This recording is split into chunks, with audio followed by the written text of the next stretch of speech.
All right. You're listening to the third podcast, Romine Radio. I'm My Jesse lucky number, Romine. 3. In the studio, we have a special guest, and it's he's kind of a celebrity. Yeah. Sean Bridgers. How you doing, sir? I'm doing all right, Jesse. How are you? I'm pretty good. Tell me what you've been got going on lately, man. Well, I'm working again, which is good. Keeping the food on the table? Yeah, keeping my kids in shoes. There we go. I'm working on a movie in New Orleans Nice. called The Best of Me, which is based on a Nicholas Sparks book. You know, the guy who wrote The Notebook and Right. A Walk to Remember, and there's a lot of, Yeah. teenagers kissing in the rain a lot. No, it's they're love stories. He writes love stories. Right. So I'm doing that, and that's been a lot of fun. How long you been on that? Well, I was in New Orleans a few weeks ago for a couple of weeks, and now I'm taking a break from it, and they're shooting other stuff, and Okay. I'll go back in a week or two and work for a few weeks and finish my part, and then in the meantime I'm working in Georgia on a television show called Rectify. Oh, nice. So you got movie and TV going on. And Rectify is on the Sundance Channel. It's their first original show, and it's a really great show. Okay. We're in season 2. Who you working with as far as actors on that? Who's the bigger? On Rectify? Yeah. There's not any huge actors. They're all just pretty brilliant. The lead actor is an actor named Aiden Young. Aiden Young? Yeah, and Aiden is Okay. Aiden's Australian or Canadian. He lives in Australia, but A lot of talent, though. a lot of talent. Very, very, very talented guy. I, Frankenstein. He was in I, Frankenstein, looks like. Yeah, he did that, and he was in one of my favorite movies. His first film was actually a Canadian film called The Black Robe. He's been at it for a while, man. Back in 1991, The Black Robe came out. Yeah, it's a great movie. Wow.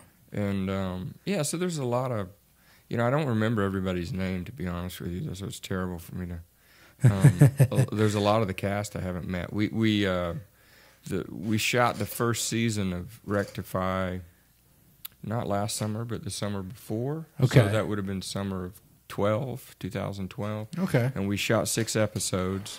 All right. And then we had a long break because it just took a while and people were busy doing things and taking care of their own lives. And So with like these things are what's keeping your bills paid, food on the table. I mean, are they, and not only that, but a way to express yourself and work that talent. I mean, are these things paying well, or what? How is that going? Oh, yeah, they pay well. I mean, Well enough? I can't retire or anything. I mean, I'll be doing it until I can't remember my lines. Okay.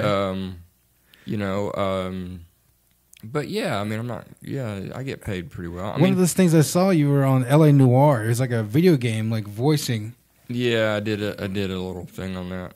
What was that like? What did you have to do? Where was the travel at? Well, I was living in California at the time, so that was done in the studio in Santa Monica, and it was actually it was a job. I mean, some things are a lot of fun, and some things are a job. Right. Okay. When you do a video game like that, what they do is that you're in a big room, and they have cameras. They look like just normal. I guess they're 7Ds or 9Ds or something. I mean, the little DSLR. Okay. it's what they look like. I'm not exactly sure what they are, but Right. but they're literally everywhere, all along the walls. So that they can like the catch Matrix. Yeah, so they can catch everything 360. So you put on a Wow. what seems like kind of like a suit, a rubber suit. Everybody's seen it. If you've ever seen how they make video games and stuff. And you Okay, so you had to put the spandex on. You put on the spandex, and you've got these little balls attached at wherever your joints are and wherever so they can capture your movement. And Oh wow! So it just wasn't voice. You were actually. I did stuff. I haven't played the game, so I don't know how much of me they used, because the script and The possibilities were infinite. Not exactly, but bordering on infinite. But it was not. It was not a lot of fun, to be honest with you. And I usually have a lot of fun. It was, it was just like tedious, I guess, getting in there and. Well, it was just bizarre. The whole thing was bizarre. I'm not saying I wouldn't do it again, but yeah, it sounds bizarre. Please get into some spandex here. We're gonna put some balls on you. Yeah, yeah. We want you to prance around. It was just bizarre. So they would have, whatever space you were occupying. Like you just had to imagine it. Like, okay, there's a desk here. Okay, and here's this, and you would they would have tape lined out on the floor. Right. To sort of demonstrate. Here's your mark. This is where. Well, actually, you didn't have to worry about marks too much because the cameras were.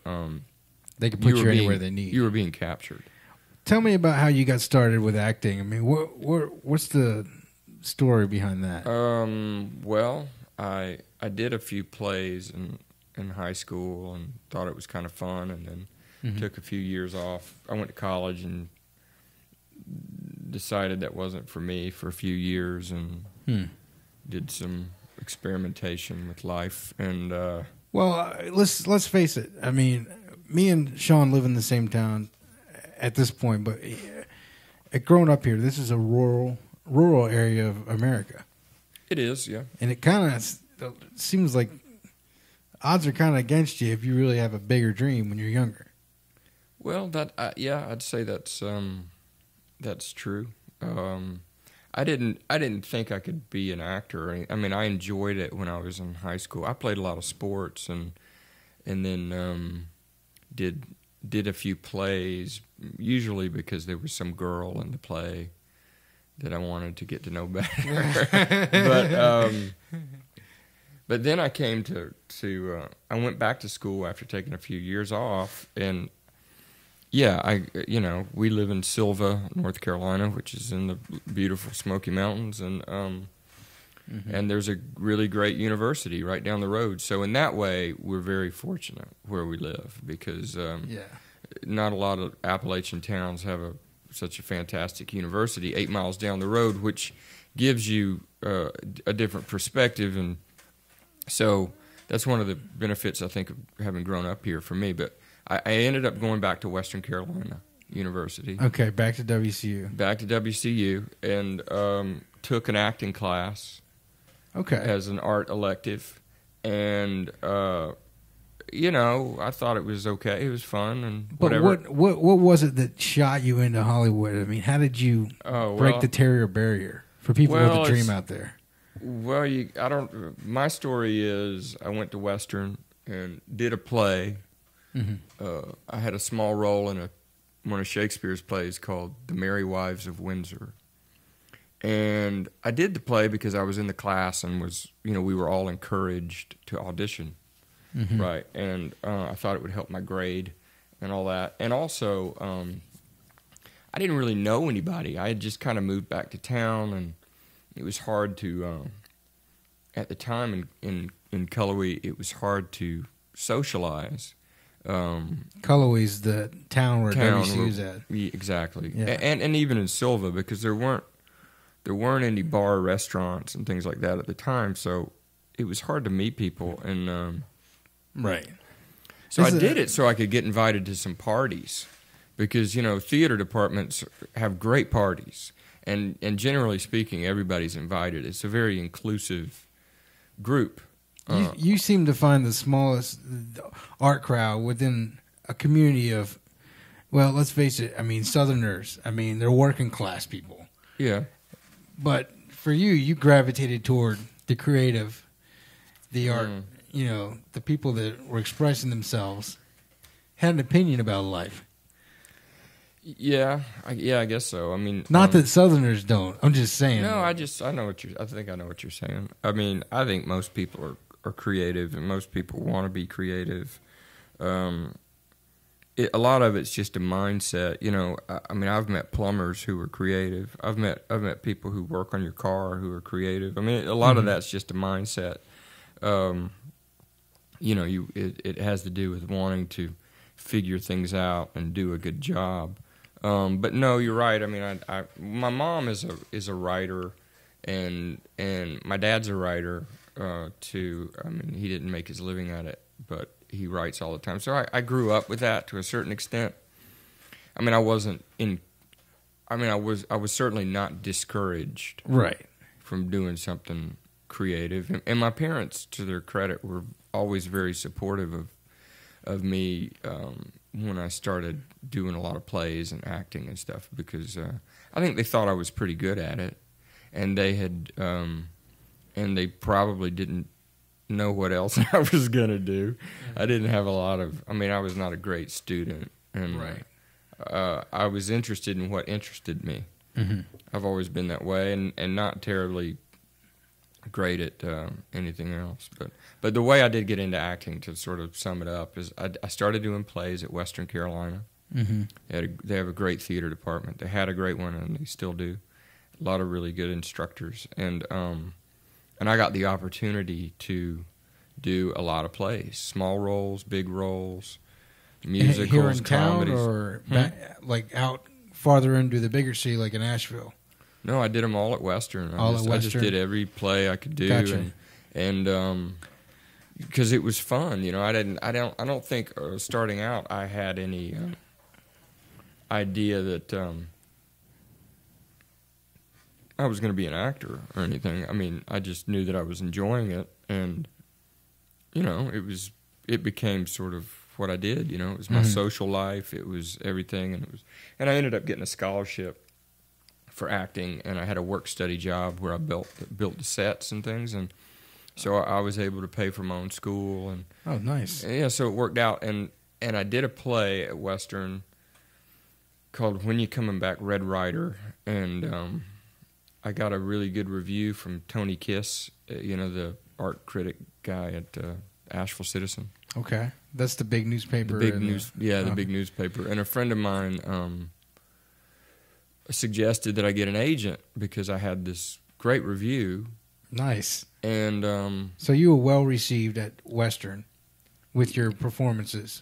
Yeah, I mean, I started off slow. So much so that somebody was like, "Hey, man, I'm going to write something about this guy." Well, I would say more. I was a part of a really great production.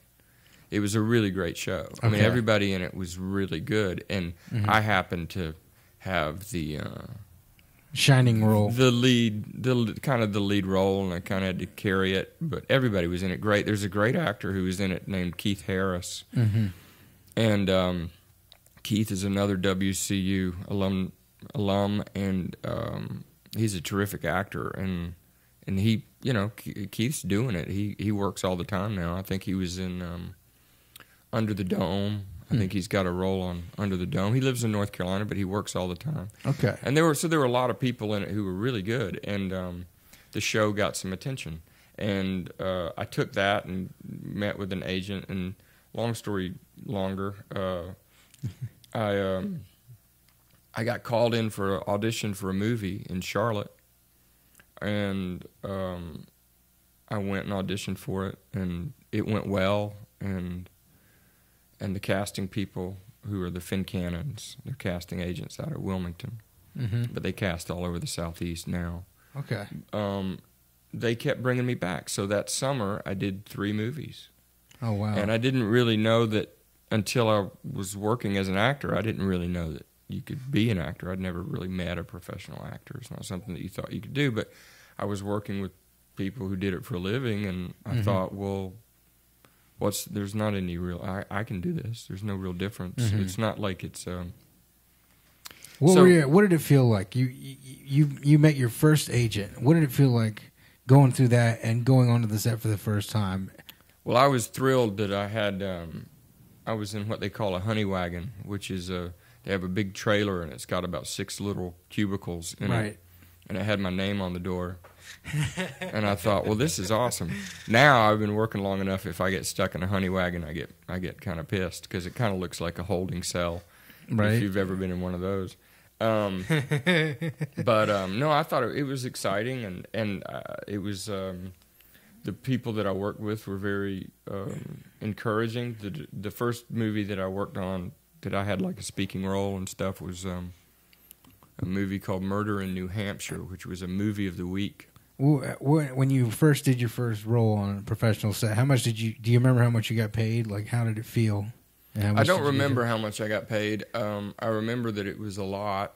It seemed to me that it was, when my agent went over it for me, I realized that I was going to make about as much as I would pouring concrete for a month or two. So I you're thought, acting. Yeah, and I thought, this is great. And at that point I went, man, and I'm going to see if I can't keep this going. So, and I did. So, but I did enjoy it. But you get paid, you get paid pretty well. All things considered, you have to, if you're in my pay scale, you have to work a lot. It's not like I get paid a bucket of money for any one thing. I mean, there are times that happens, but not if you're working regionally. You're not going to get paid much. They pay you much, much less. But your work atmosphere, they give you a place to stay. They put you up, give you a little respect. It's nice. The people you're working around are responding to your artistic expression, and you're getting paid well. I mean, it sounds like a great career. Yeah, it's great when you've got the job. The tough thing about being an actor is that you're going to be rejected about 90% of the time if you're lucky. What's that like? Tell me. Well, one. it can be difficult. I mean, you have to develop pretty thick skin, and sometimes, and on the whole, I'm able to do that. Sometimes it stings. The rejection. What do you mean? When they went, like, with your audition? Yeah, with an audition. There have been times that, I've been up for things that, if you get it, it could change your life financially and your career and lots of things like that. And there have been a few instances where I got really close to something that I knew would, if I got it, I would just kick so much ass in it that I couldn't be denied after that. At least that's what I thought. And then when you don't get that can be kind of depressing. I've had that happen a few times, and you just have to sort of weather it. Weather the ups and downs. Yeah, and you have to also remember that when things are good, it's not going to be that way. Right. So all the time. No, I mean, you're gonna, like, I'm working right now, and I'm really busy, and I have to remind myself, like, still treading water. Well, I'm doing okay, but to be grateful for it and to be not be stupid. I'm fortunate that my wife is great and she's patient about it, and she's patient with the ups and downs with it, and also we don't live extravagantly. So even times that I've had consistent work and made really good money, we don't live that much differently than if I'm struggling to get by. So, well, do you think you got some of that from living in a small town? Yeah, absolutely. There's no question. I've never bought a new car, for instance. Like, it's just not in me to sort of, like, try to show off or anything. I mean, there's a real temptation when you're making a lot of money. Like, because I've done a couple of TV series that went for years, and you're getting paid really well. Well, tell me what it's like for people in your business that have made it, like Clooney or. Well, that's in the stratosphere. Yeah, sure. Well, what is their lifestyle like? I don't know, because I don't know. I mean, I don't know many people like that. I mean, really, honestly, I don't know them very closely. I wouldn't. I think it would. I know that it would be difficult for me anyway, to be that famous. I wouldn't want to be that famous. What's that like? I mean, have you ever talked to any of your friends that have to deal with, like, I know John Hawkes. He was in Winter's Bone. Yeah. He was nominated for an Academy Award or something. But yeah, he was nominated. Does he have to deal with any of that? I mean, John, not so much. I mean, you're Brad Pitt or those kind of people. They can't go anywhere. Really? Not without people kind of freaking out, because they're on every magazine cover. John Hawkes is not on every magazine cover. He's a very he's a well-known and very respected actor. And John actually is a good example of somebody who it does not go to his head. I saw him, I haven't seen John in a couple of years, but I was out in L.A. and we were at a watering hole, and I ran into him, and He hadn't changed. I mean, you know, he's very, very down to earth. And Mm-hmm. Talk about the nature of the business. You said there's the ups and downs, right? There's just it's just the way of the beast in Hollywood. Sometimes you get the job, like you said, and sometimes you don't. Mm-hmm. Is there sometimes when do you know? Just for people who might be trying to get in or break in, what are some of the things that you know are just not going to work out? I mean, what are some of the red flags that you know? Okay, well, I'm not even going to waste my time trying to get these jobs. I mean, is there like talking about like maybe the politics of Hollywood? Well, once you're in Hollywood, I mean, that's the thing is like if you've made the move to Los Angeles, see, and before I even moved to LA, because I wasn't anxious to go particularly. And that was after you went to Charlotte for your first movie. Oh, I'd done a lot of movies. In this region. In this region. I did a lot of movies and was making a living and supporting myself as an actor. I mean, I wasn't married yet. I didn't have kids yet, so that wasn't that difficult, I guess. I thought I was rich, you know. Right. And then I went to graduate school for acting at Louisiana State University for a few years, and I worked professionally in the summers, you know, doing movies and TV. And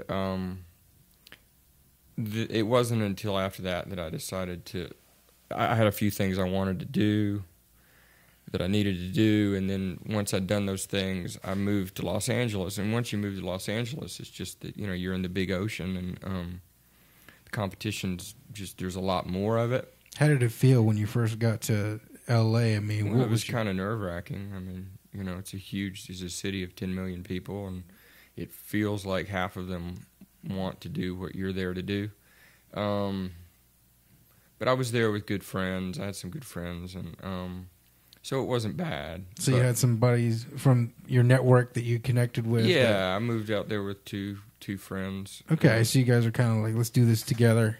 Yeah, one of my friends there was actually, he worked in production. He was a grip. Oh, nice. And another friend was an actor friend of mine from graduate school, and he was there to be an actor, but he, you know, we just did whatever, we gripped or just did whatever we could do. And for those of you who don't know, a grip is somebody who works in production and sort of does everything. The grunts. Yeah, you're kind of the grunt. Right. They're kind of what make the whole thing work. But yeah, so I was out there, and you know, you just kind of plug away at it. Right.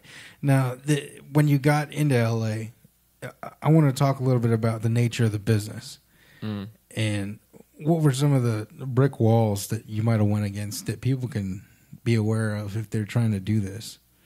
Well, a lot of rejection, and I didn't have as much as some people because, like I said, I had a resume and I had a reel. I had probably done 10 to 12 movies or TV shows by the time I moved out there. So that helped you out a lot. A lot. A lot. So I don't know what would have happened if I'd gone out there cold without any proof, because it's hard just to get anybody to pay any attention to you. Well, you know what they say. If you're 45 years old at this point of your life, since you've been born, the population has doubled. And yeah, that's true. Let's face it. I mean, there's a lot of people doing what you do. It's always it's you know, statistically one of the most competitive businesses in the world. I think the numbers for my union, which is the Screen Actors Guild,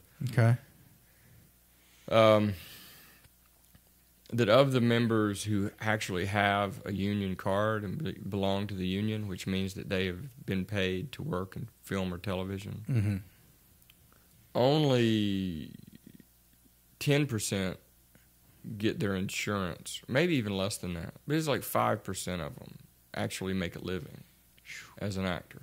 So you got to be really good and really lucky, or I don't know. We can talk about luck, but you kind of make luck. I think it's my there's an old saying that luck is when preparation meets opportunity. Right. So I didn't just go out there going, hey, I want to be an actor. I studied. I don't know how many plays. I don't know, of all different sorts. I went to graduate school to study my craft and get better at it. Yeah, and like you said, at a certain point, it wasn't like work. It was like, this is something that I enjoy, and I want to get better at it. Yeah, it is still work, but it's work that I enjoy, and I think that's what everybody should strive for. Because if you enjoy what you're doing, it doesn't feel like work. It's not, but it is. It's hard.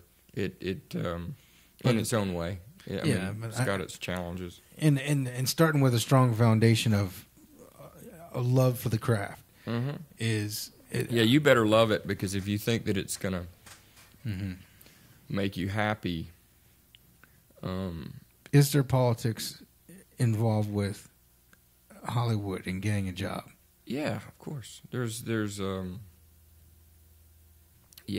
question. I think there's politics in getting a job in just about any profession. I mean, and to come from Sylva, North Carolina, or I don't know, Oklahoma, or you come from Iowa, or Tacoma, Washington, or and you don't really know anybody, and you don't whatever, and you come out to L.A. It's tough. Nobody's going to do you any favors, So you just have to plug away at it. So you better really enjoy it, and you better be good at it, and you have to be good at it. You have to be good at it over and over and over. You have to be good at it even when they say no. Right. In the hopes that they'll go, well, no, but let's see him for the next thing, and then they'll say no. Okay, well, he was good twice in a row, so let's bring him in again. Right. No, and then I've had that experience. I mean, there's several shows that I had to audition for many times before they finally gave me the job. That's kind of testing you, because they've got options. Right. And they have friends. See, that's the other thing, that getting into politics. I know that from my own perspective of, if all things are even, and you're an employer, so you're a director, or you're a producer, or you're a studio, right? And you've got two people for a job, you're going to probably take the one that you know better. Right. Somebody that I've, hung out with, I know his parents or whatever it is. And that just makes sense. So you just have to keep showing up until they get more comfortable. And I mean, there's sometimes that you go in and you're just perfect for the part, and it doesn't matter, and politics don't seem to be involved. The director loves you. Yeah, something like that. Or something like that. That happens, but there's a lot of times I've lost roles because I wasn't famous, and you want to go, yeah, but how you lose the role to somebody who's famous, and you hear back, they thought you were great, and blah, blah, blah, blah, but it comes down to the other person is more recognizable, which then equates into the studio or the network or whoever it is feels that actor is more marketable, that they have a bit of a following, which will translate into more money. So it becomes a numbers game. Of course, it's a rather business. Than talent. It's show business. Not talent, but money. Well, no, talent, don't ever say that. No, talent will trump it at the end, but you have to, like I said, Steve Martin said this when somebody asked him, how do you make it or whatever, and he says, you have to be undeniably good over and over and over and over until they can't deny you. That's what this is in the context you're talking about, where it's somebody who's coming out to Hollywood from nowhere and doesn't know anybody. You got to be really, really good, and you got to just stick with it until they go, wow, he's really good. Right. Because it's hiring somebody for a movie or TV is a bit of a gamble for them. It's very expensive.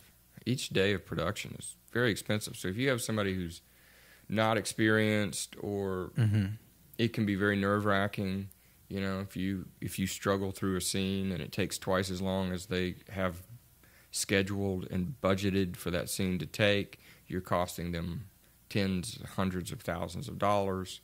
So you have to just prove yourself over and over. I think you told me one thing one time that kind of stuck out when we had talked about acting, and you brought it down to a science, I think, when you said you have to, as an actor, you were trying to explain to me that the way you become a professional actor is to be able to get more comfortable with that, being an actor. I mean, do you remember we were talking about that? With being an actor? What do you consistently, over and over, just to be able to sit right into it and let go of the camera being in front of you. But that's like with anything, you just get more comfortable with it, and you just kind of get down to it, and you know what your job is, and let's face it, the stakes are high. Tell me about when you've been on a major production. What are your nerves like on the set? I mean, now I still get a. I wouldn't call it nervous. It's sort of if it is nervous, it's sort of excited, sort of nervous energy. But I don't get really scared. You just have to jump in and do it, and it's kind of like climbing a radio tower that's way high up on a mountain. Yeah, you just start climbing. It's freaky the first couple of times, but after years of doing it, it's just like, all right, we're way up high. Yeah, let's climb this thing. Yeah, that's a good analogy. You just have to do it, and you have to be really. I mean, I've learned, especially with acting in front of a camera, you don't have a lot of rehearsal time, so you have to come in prepared, and then you kind of have to just roll with it. And the key is to be as relaxed as possible, and not feel like you have to do too much.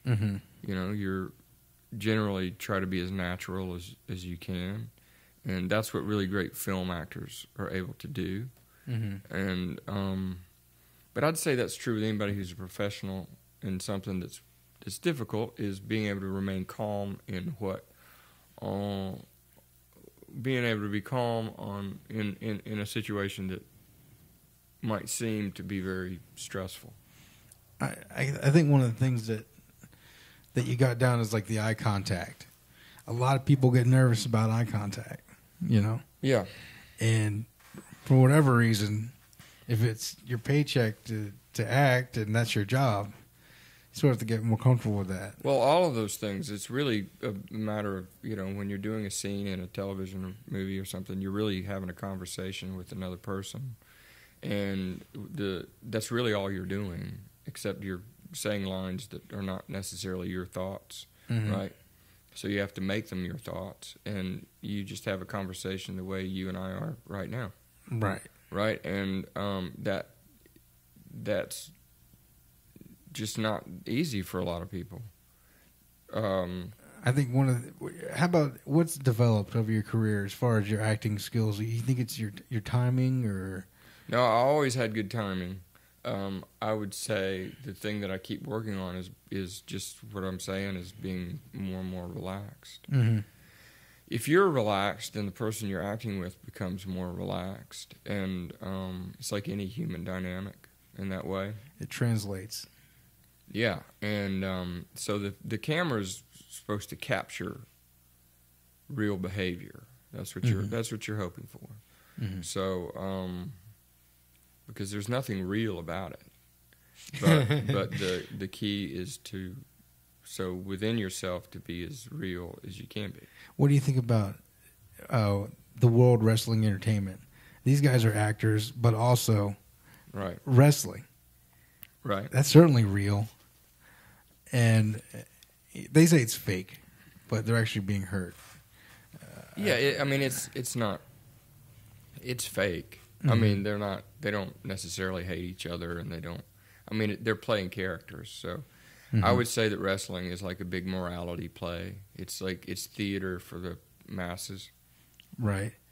Basically, it's you've got the good guy and you've got the bad guy, and they create some scenario where there's been some wrong that needs to be righted. There's some kind of revenge. You have people who are traitors and turncoats, and then you have people who find their own nobility and change and find redemption. I mean, you just, it's like Greek theater with guys in tights taking steroids. Exactly, like the Greek mythology on stage. Have you done a lot of stunts in your acting career, or not so much? How do you handle stunts in your career? Well, you work with the director and the stunt coordinator and the first AD and obviously the other actors, and sometimes you do them and sometimes you don't. You ever been hurt? Not really, no. I mean, when you do a stunt, like I've been shot several times, and I've been beat up. Like the old Wild West. Punched quite a few times. 'Cause you were on Justified, or what was that? Yeah, I was on Justified, yeah. Did you get shot in that? I get shot in it, yeah. Spoiler alert. Yeah, anyway. I survived, though. No, but when you do... What was that like? Say when you get hit or you get shot and you have to fall, they have a pad and everything. But if you do that, you're going to do it a lot of times, and you'll be really sore the next day. I just did a fight scene in the movie. I'm working on it down in New Orleans. Down in Louisiana, and but you know how to do it. I mean, I've been trained in doing it, so okay. So I've done a lot of fights, and nice. I did a play years ago in San Diego about Billy the Kid, and one of the first scenes in it was a big fight, and it was really a good fight, and so I played a lot of sports, so it's not that different, you rehearse it and then you just fake it and act it, and I'm relatively coordinated, so it's just another tool in your bag. Yeah, I can pull it off, and one of the keys to doing fights is the person who's being hit or hurt or whatever, they're actually in control of it. They're the one. They're who sell it. It's the same in professional wrestling. Like you said, I mean, the guy getting hit is who sells the hit. Right. Do you think that helps with your marketability? As if I was an actor trying to get a job, do you think that? Well, I don't know if it helps with my marketability. I think that it because I don't think I've ever been hired because somebody looked at me and went, "Oh wow, he'd be great at stunts." But the fact that I can do them, I think, helps. I mean, I've worked on lots of things where I had a stunt double who didn't need to actually step in there. There's certain things that I don't want to do. Like I was on a show once where my character gets kind of body slammed. Really? Yeah, and was it like through a table or something, or? No, but it was just like a full force. I'm running, and I get like full tackled, right? And they don't want you doing that because you can dislocate a shoulder. You can with the insurance or something, right? Yeah, and actually, I don't want to do it either because I know I'm going to be. I mean, because you might have to do it 8 times. Yeah. And I don't want to wake. I'm 46 years old. I don't want to wake up sore. Yeah.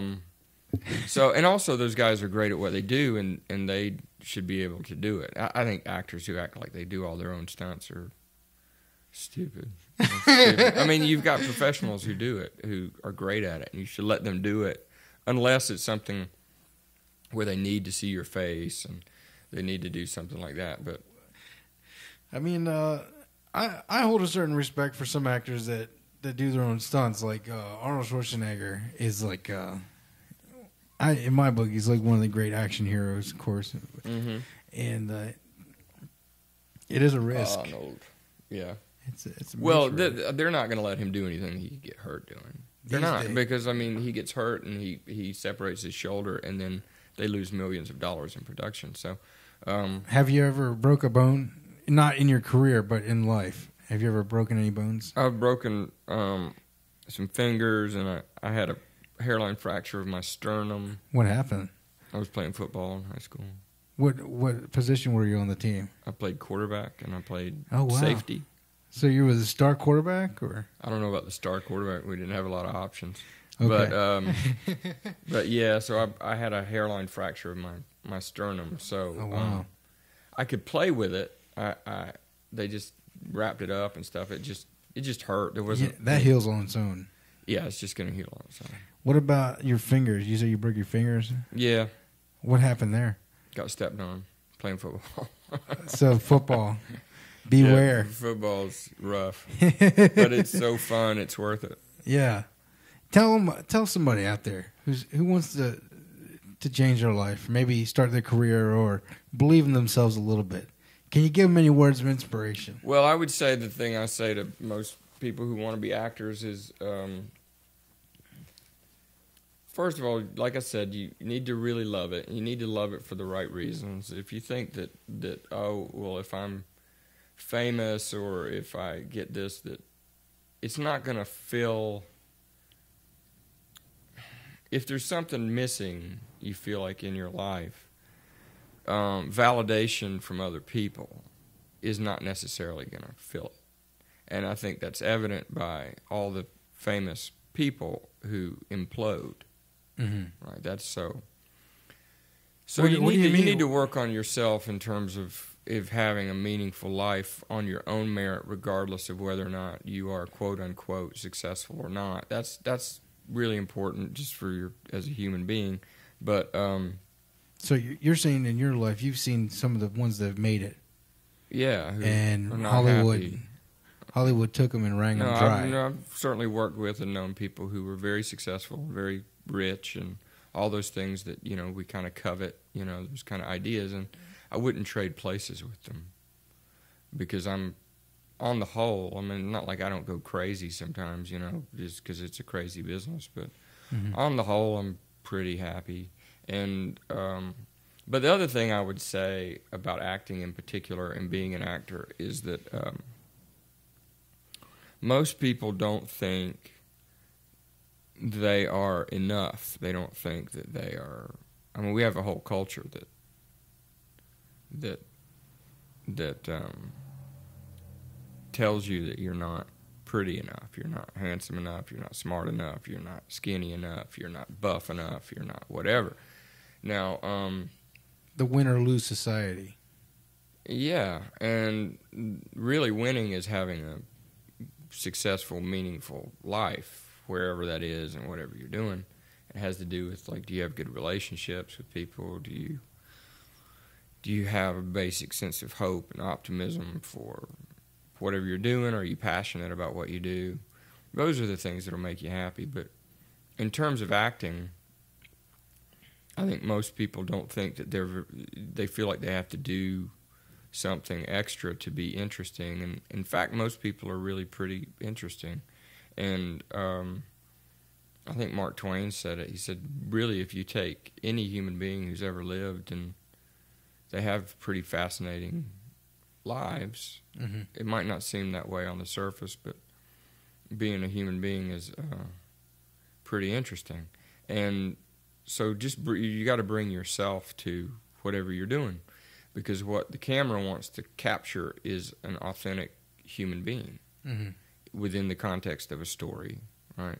And so the really great film actors bring themselves to it, and they might change their voice or their dialect, and they might wear a wig, or they might color their hair, or they might lose weight or gain weight or get buff or get skinny or whatever, depending on what's needed for the story, but they bring elements of themselves to it. So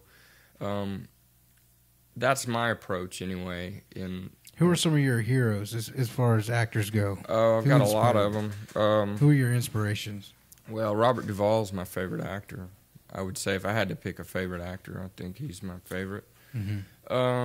I love a particular movie by Robert Duvall that sticks Well, the out? first time I thought that it kind of crept into my consciousness that maybe I could be an actor, and maybe I kind of wanted to be without really admitting it, was I saw a movie. There's a movie with Robert Duvall called Tender Mercies, and he won the Academy Award for Best Actor for that role. Nice. I think it was in '82 or '83, and I went to see it, and I didn't know what it was, and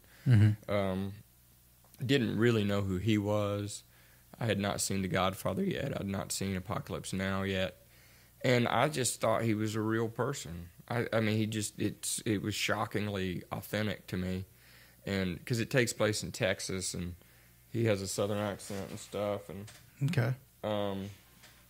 all that kind of stuff. So, but a lot of people, I love Bill Murray. I think Meryl Streep's kind of pretty amazing. I think Cate Blanchett is pretty amazing. Mm-hmm. There's a lot of them, really. But Tommy Lee Jones, I think, is one of the great actors ever. Daniel Day-Lewis is pretty awesome. A lot of them, really. I think when I was young, I used to be kind of, when I was young and insecure, I would be kind of jealous of especially actors who were my age. Mm-hmm. Like when I first moved out to L.A., was when Good Will Hunting came out, and it was Ben Affleck and Matt Damon, and I hated those guys at the time. I was so jealous, man. And I don't have that anymore. I don't have any animosity towards people who are doing good work, or at least striving to do good work. Whether I think it's good or not, I don't know. But with those guys in particular, do you think they're trying? I mean, they're trying to make good stuff, and more power to them.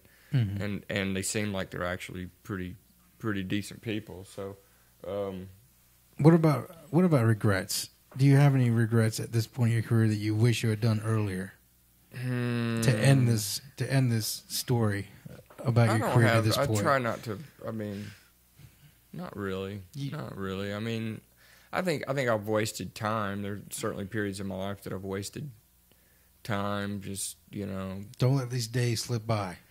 Yeah, but then again, part of the slipping by is you come to the realization that you let it slip by. So. You are where you are. I don't know. There have been times I played too many video games. I mean, and I like video games. That's fine. But there are times to sort of. But then it turned out you acted in a video game, so maybe you're doing homework anyway. Yeah, right? Maybe. Not really. No, I usually play sports video games, and I haven't been in any of those. Reliving your old high school. That's right. Yeah, living vicariously my fantasies. Who's your football team? Pro, you mean? Yeah. Do you have one? Yeah, the Chicago Bears always have been. Well, my family's from Philadelphia, so we're Eagle fans. So you got rid of Deshaun Jackson. Yeah. It's a long, sad story for the Eagles. Yeah, I don't know. I think they'll be all right. They always get to that point, and then they just fall short of almost making it. Well, that's true, but at least you're in the hunt most years. That's the Philadelphia MO for all their sports teams, Well, that's true. Yeah, that's just been a while, I guess. But the Phillies won not too long ago. Yeah. But, well, it's been great having you, man. Oh, well, yeah, my pleasure, Jesse. Anytime. Thank you for sharing your story. Sure. Anytime. Love to have you back on. Yeah, anytime, man. Let me know. All right. Well, take it easy. All right. Bye, Jess. Thanks. All right.